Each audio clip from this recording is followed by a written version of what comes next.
کچھ لوگ ہوتے ہیں اپنے ابو سے کوئی نرم الفاظ سننے کو ترس جاتے ہیں، بیٹا بہت فخر ہے تم پہ، بہت اچھا کیا تم نے، پراؤڈ آف یو مائی سن.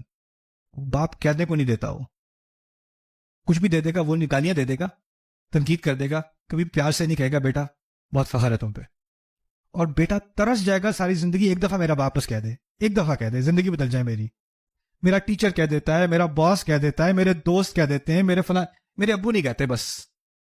اور ابو بھی عجیب مخلوق ہیں، وہ باقی سب سے تو کہتے ہیں میرا بیٹا ماشاءاللہ، او ہو یہ بیٹے سے نہیں کہیں گے. ایک دفعہ بیٹا کمرے میں آ جائے، پھر دوبارہ آ گئے تم. اس کو نہیں تسلی دینی. اسی طرح اگر آپ کہیں ملازمت کر رہے ہو اور کمپنی میں ہزاروں امپلائی ہیں، ہزاروں ملازم ہیں، اور کمپنی کا سی ای او آ کے آپ کے ڈیسک پہ آ کے آپ کے ساتھ بیٹھ کے کہے آپ بہترین کام کر رہے ہیں، آپ کو پروموشن دی جا رہی ہے اور آپ بہترین کام کر رہے ہیں. پروموشن کوئی بھی دے سکتا تھا، لیکن مجھے اس نے بیٹھ کے خود کہا نا کہ میں پروموشن دے رہا ہوں آپ کو، وہ اس کی زندگی کا ایک بڑا عظیم لمحہ ہو گیا. یہاں اصل جو نعمت ہے نا جنت کی، جو اصل تحفہ ہے جنت کا ان آیات میں، وہ نہ کھانا ہے نہ پینا ہے. وہ پتہ ہے کیا ہے؟ کہ اللہ خود براہ راست مخاطب ہو کے کہہ رہے ہیں تم کھاؤ، تم پیو، اچھے کام کیے تم نے. سبحان اللہ. کلوا واشربوا ہنیئا بما کنتم تعملون. اس کا الٹا آپ سیکھتے ہیں. اس کو سمجھنے کے لیے میں آپ کو کلاس کی مثال دیتا ہوں. یونیورسٹی میں کلاس ہوتی ہے بڑے سائز کی، جس طرح یہاں بھی ہال ہے نا، کبھی کبھی بڑے سائز کی کلاس ہوتی ہے.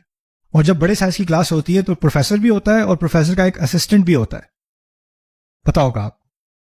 تو اسسٹنٹ کا کام ہے کہ وہ پاور پوائنٹ لگا دے یا کمپیوٹر سیٹ کر دے یا پیپرز کلیکٹ کر لے سب سے، اس کا یہ کام ہوتا ہے، ٹھیک ہے نا. اور وہ باقی اسٹوڈنٹس کی ٹیوٹرنگ وغیرہ بھی کرتا ہے، مدد بھی کرتا ہے ان کی، ٹھیک ہے. اب فرض کریں جو ایک سیکشن ہے کلاس کا، میں کس کی مثال بری دوں، آپ کی دیتا ہوں. ایک سیکشن نے امتحان فیل کر دیا، سوری، ایک سیکشن پاس ہو گیا، یس. اور ایک یہاں میرے ساتھ میرا اسسٹنٹ کھڑا ہے، 3 ہے، ٹھیک ہے. اچھا میرا اپنے اسٹوڈنٹس کے ساتھ ایک تعلق ہے، لیکن اسسٹنٹ کا بھی تعلق ہے ان کے ساتھ کہ نہیں ہے نا. اب میں اس طرح مڑ کے کہوں تم کو میں نے کم سکھایا تھا، کم محنت کی تھی، اتنا اچھا تمہارے ساتھ اسسٹنٹ لگوایا تھا، جس کو مدد چاہیے تھی، جس کو ریویو چاہتے، کیا کسر نہیں چھوڑی میں نے. کس بات کی سزا دے رہے ہو مجھے کہ تم نے یہ کارنامہ دکھایا ہے؟ شرم آنی چاہیے تم لوگوں کو. تم لوگ تو منہ لگنے کے لائق نہیں ہو. اور پھر میں کہوں دیکھا یہ کیا کر رہے ہیں، ان لوگوں کو دیکھو ذرا. اب میں جب اپنے اسسٹنٹ سے بات کر رہا ہوں تو میں نے ان سے کیا کیا ہے، ان سے منہ پھیرا ہے. اور یہ پتہ کیا ہوا ہے ابھی، مخاطب سے غائب. مخاطب سے غائب کیا نا. یہ مخاطب سے جو غائب کرنا ہوتا ہے نا، یہ غصے کی علامت ہوتا ہے. میں اتنا غصے میں ہوں تم سے کہ اب میں تم سے بات بھی کرنے کو تیار، تمہارے بارے میں بات کروں گا، تم سے بات نہیں کروں گا. سمجھ میں آ رہی ہے بات؟ اللہ تعالیٰ بنو اسرائیل سے بات کرتے مخاطب ہو کے، وَظَلَّلْنَا عَلَيْكُمُ الْغَمَامَ، تم پر ہم نے بادل کا سایہ بھیجا. وَأَنزَلْنَا عَلَيْكُمْ الْمَنَّ وَالسَّلْوَىٰ، تمہارے اوپر ہم نے منہ اور سلوہ نازل کیا. مخاطب ہے یا غائب ہے؟ کُلُوا مِن طَیِّبَاتِ مَا رَزَقْنَاکُمْ، کھاؤ ان اچھی چیزوں میں سے جو ہم نے تمہیں رزق میں دی ہیں. مخاطب ہے ابھی تک. اب دیکھنا، وَمَا ظَلَمُونَا وَلَكِنْ كَانُوا أَنفُسَهُمْ يَظْلِمُونَ، انہوں نے ہمارے ساتھ زیادتی تھوڑی کی، وہ تو اپنے ساتھ زیادتی کر رہے تھے.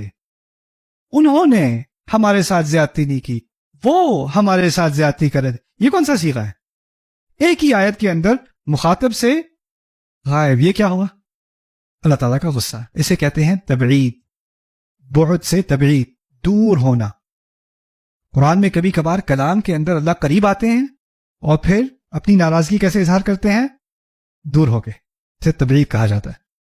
ایک ہی آیت کے اندر وَمَا ظَلَمُونَا وَلَكِنْ كَانُوا أَنفُسَهُمْ يَظْلِمُونَ. اور پھر اگر ان سے بات نہیں ہو رہی تو ان کے بارے میں بات ہو رہی ہے، اور بات ہو رہی ہے اپنے رسول سے صلی اللہ علیہ وسلم اور ہم سے.